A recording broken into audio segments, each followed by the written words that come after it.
ಎಲ್ಲರಿಗೂ ನಮಸ್ಕಾರ. ಇವತ್ತು ರುಚಿಯಾದ 2 ಬಗೆಯ ಪಲ್ಯ ರೆಸಿಪಿಗಳನ್ನು ಮಾಡಿ ತೋರಿಸ್ತಾ ಇದ್ದೇನೆ. ಮೊದಲಿಗೆ ತೊಂಡೆಕಾಯಿ ಪಲ್ಯ ಹೇಗೆ ಮಾಡೋದು ಅಂತ ತೋರಿಸ್ತೇನೆ. ತೊಂಡೆಕಾಯಿಯನ್ನು ಚೆನ್ನಾಗಿ ತೊಳೆದು ತೆಳ್ಳಗೆ ಕಟ್ ಮಾಡಿ ತಗೊಳ್ಬೇಕು. ಈ ಥರ ರೌಂಡ್ ಮಾಡಿ ಕಟ್ ಮಾಡಿಕೊಂಡಿದ್ದೇನೆ. ಈಗ ಇದನ್ನು ಬೇಯಿಸಿಕೊಳ್ಬೇಕು. ಸ್ವಲ್ಪ ಉಪ್ಪು ಹಾಕಿ ಬೇಯಿಸಿಕೊಂಡ್ರೆ ಆಯಿತು. ಕುಕ್ಕರಲ್ಲಿ ಇಟ್ಟು ಬೇಯಿಸಿದರೆ ಪಲ್ಯ ಬೇಗ ಆಗ್ತದೆ.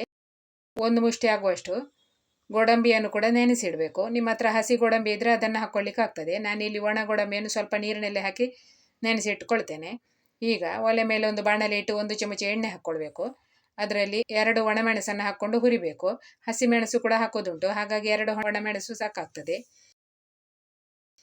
ಈಗ 1 ಚಮಚ ಕೊತ್ತಂಬರಿ ಬೀಜ, ಅರ್ಧ ಚಮಚ ಸಾಸಿವೆ, ಅರ್ಧ ಚಮಚ ಜೀರಿಗೆ, 1/4 ಚಮಚ ಮೆಂತೆಕಾಳು, 1 ಕಡ್ಡಿ ಕರಿಬೇವು ಹಾಕಿ ಸ್ವಲ್ಪ ಹೊತ್ತು ಹುರಿಬೇಕು.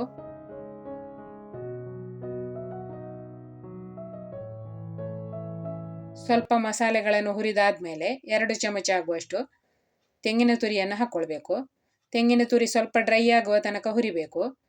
ಹುರಿದಾದ್ಮೇಲೆ ಇದು ತಣಿಲಿಕ್ಕೆ ಬಿಡಬೇಕು. ತಣಿದಾದ್ಮೇಲೆ ಒಂದು ಮಿಕ್ಸಿ ಜಾರಲ್ಲಿ ಹಾಕಿ ಹುಣಸೆ ಹುಳಿ ಹಾಕಿ ಸ್ವಲ್ಪ ಪುಡಿ ಮಾಡಿಕೊಳ್ಬೇಕು. ಅದೇ ಬಾಣಲೆಯನ್ನು ವಾಪಸ್ ಒಲೆ ಮೇಲಿಟ್ಟು ಅದರಲ್ಲಿ 4 ಚಮಚ ಎಣ್ಣೆ ಹಾಕ್ಕೊಳ್ಬೇಕು. ಎಣ್ಣೆ ಬಿಸಿ ಆಗ್ತಿದ್ದ ಹಾಗೆ ಅರ್ಧ ಚಮಚ ಸಾಸಿವೆ, ಅರ್ಧ ಚಮಚ ಜೀರಿಗೆ, 1 ಕಡ್ಡಿ ಕರಿಬೇವು, ಹಾಗೆ ಅರ್ಧ ಚಮಚ ಆಗುವಷ್ಟು ಹಿಂಗು ಪುಡಿ ಹಾಕಿ ಸ್ವಲ್ಪ ಹೊತ್ತು ಹುರಿದುಕೊಳ್ಬೇಕು. ಆಮೇಲೆ ನೆನೆಸಿಟ್ಟ ಗೋಡಂಬಿಯನ್ನು ಹಾಕ್ಕೊಳ್ಬೇಕು. ಗೋಡಂಬಿಯನ್ನು ಸ್ವಲ್ಪ ಕಲರ್ ಚೇಂಜ್ ಆಗುವ ತನಕ ಹುರಿಬೇಕು. ಆಮೇಲೆ ಪುಡಿ ಮಾಡಿಟ್ಟ ಮಸಾಲೆ ಹಾಕಿ ಎಣ್ಣೆಯಲ್ಲಿ ಸ್ವಲ್ಪ ಹೊತ್ತು ಹುರಿದುಕೊಳ್ಬೇಕು. 2 ಹಸಿಮೆಣಸನ್ನು ತುಂಡು ಮಾಡಿ ಹಾಕ್ಕೊಳ್ಬೇಕು. ಅದನ್ನು ಕೂಡ ಸ್ವಲ್ಪ ಹೊತ್ತು ಹುರಿದಾದ್ಮೇಲೆ ಬೇಯಿಸಿಟ್ಟ ತೊಂಡೆಕಾಯಿಯನ್ನು ಹಾಕ್ಕೊಂಡು ಚೆನ್ನಾಗಿ ಮಿಕ್ಸ್ ಮಾಡಬೇಕು. ಈಗ ಇದಕ್ಕೆ ಬೇಯಿಸುವಾಗ ನೀವು ಉಪ್ಪು ಹಾಕದಿದ್ದರೆ ಈಗ ಒಂದು ಸ್ವಲ್ಪ ಉಪ್ಪು ಹಾಕ್ಕೊಳ್ಬೋದು. ಮತ್ತು 1 ಚಮಚ ಆಗುವಷ್ಟು ಬೆಲ್ಲವನ್ನು ಕೂಡ ಹಾಕ್ಕೊಳ್ಬೇಕು. ಈಗ ಚೆನ್ನಾಗಿ ಮಿಕ್ಸ್ ಮಾಡಬೇಕು. ರುಚಿಯಾದ ತೊಂಡೆಕಾಯಿ ಪಲ್ಯ ರೆಡಿ ಆಗ್ತದೆ. ಬೇಕಿದ್ರೆ ಇದಕ್ಕೆ ಕೊನೆಗೆ ಸ್ವಲ್ಪ ಕೊತ್ತಂಬರಿ ಸೊಪ್ಪು ಹಾಕಿದರೆ ಆಯಿತು. ರುಚಿಯಾದ ಪಲ್ಯ ರೆಡಿ ಆಗ್ತದೆ. ಈ ಥರ ಒಂದು ಸಾರಿ ತೊಂಡೆಕಾಯಿ ಪಲ್ಯ ಮಾಡಿ ನೋಡಿ, ರುಚಿ ತುಂಬಾ ಚೆನ್ನಾಗಿರ್ತದೆ. ಈಗ ಇನ್ನೊಂದು ಪಲ್ಯ ರೆಸಿಪಿ ತೋರಿಸ್ತಾ ಇದ್ದೇನೆ. ಅದಕ್ಕೆ ನೆಲಬಸಳೆ ಸೊಪ್ಪನ್ನು ತಗೊಂಡಿದ್ದೇನೆ.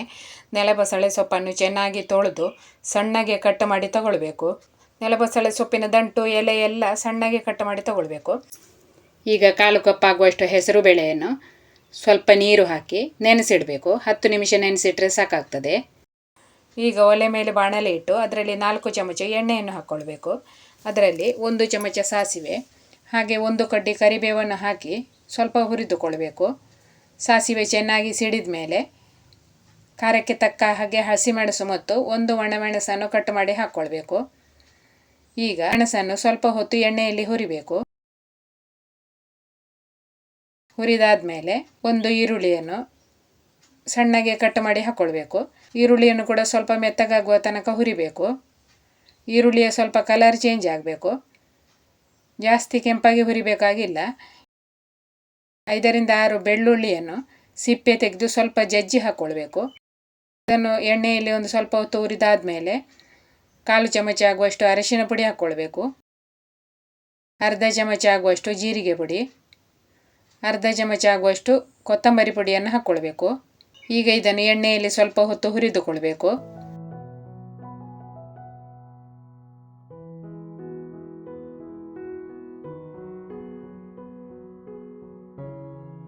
ಕಟ್ ಮಾಡಿಟ್ಟ ನೆಲಬಸಳೆ ಸೊಪ್ಪನ್ನು ಹಾಕ್ಕೊಳ್ಬೇಕು.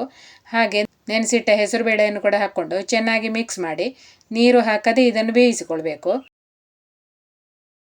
ಒಂದು ಮುಚ್ಚಳ ಮುಚ್ಚಿಟ್ಟು ಮೀಡಿಯಂ ಉರಿಯಲ್ಲಿ ಅಥವಾ ಸಣ್ಣ ಉರಿಯಲ್ಲಿ ಇದನ್ನು ಬೇಯಿಸಿಕೊಳ್ಬೋದು. ಬೇಯ್ತಿದ್ದ ಹಾಗೆ ಇದರಲ್ಲಿ ನೀರು ಬಿಟ್ಟುಕೊಳ್ತದೆ, ಹಾಗಾಗಿ ಬೇರೆ ನೀರು ಹಾಕ್ಕೊಳ್ಬೇಕಾಗಿಲ್ಲ. ಈಗ ಮುಚ್ಚಳ ಮುಚ್ಚಿಟ್ಟು ಬೇಯಿಸಿಕೊಳ್ಳುವ. ಒಂದು 5 ನಿಮಿಷ ಆದಮೇಲೆ ಸೊಪ್ಪು ಚೆನ್ನಾಗಿ ಬೆಂದು ನೀರು ಬಿಟ್ಟುಕೊಂಡಿದೆ.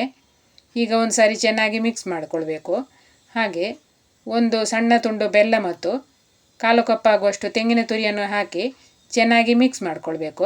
ಈಗ ಗ್ಯಾಸನ್ನು ಹೈ ಫ್ಲೇಮಲ್ಲಿಟ್ಟು ಇದರಲ್ಲಿದ್ದ ನೀರು ಚೆನ್ನಾಗಿ ಆರುವ ತನಕ ಬೇಯಿಸಿಕೊಳ್ಬೇಕು. ಹೈ ಫ್ಲೇಮಲ್ಲಿಟ್ಟು ನಾನು ಸ್ವಲ್ಪ ಹೊತ್ತು ಬೇಯಿಸಿಕೊಂಡಿದ್ದೇನೆ. ನೋಡಿ, ನೀರೆಲ್ಲ ಆರಿದೆ. ಈಗ ನಮ್ಮ ರುಚಿಯಾದ ಪಲ್ಯ ರೆಡಿ ಆಯಿತು. ಈ 2 ಪಲ್ಯ ರೆಸಿಪಿಗಳು ನಿಮಗೆ ಇಷ್ಟ ಆಗಿದ್ರೆ ಒಂದು ಲೈಕ್ ಮಾಡಿ. ನಿಮ್ಮ ಅನಿಸಿಕೆಯನ್ನು ಕಮೆಂಟಲ್ಲಿ ತಿಳಿಸಿ. ವಿಡಿಯೋ ನೋಡಿದ ಎಲ್ಲರಿಗೂ ಧನ್ಯವಾದಗಳು.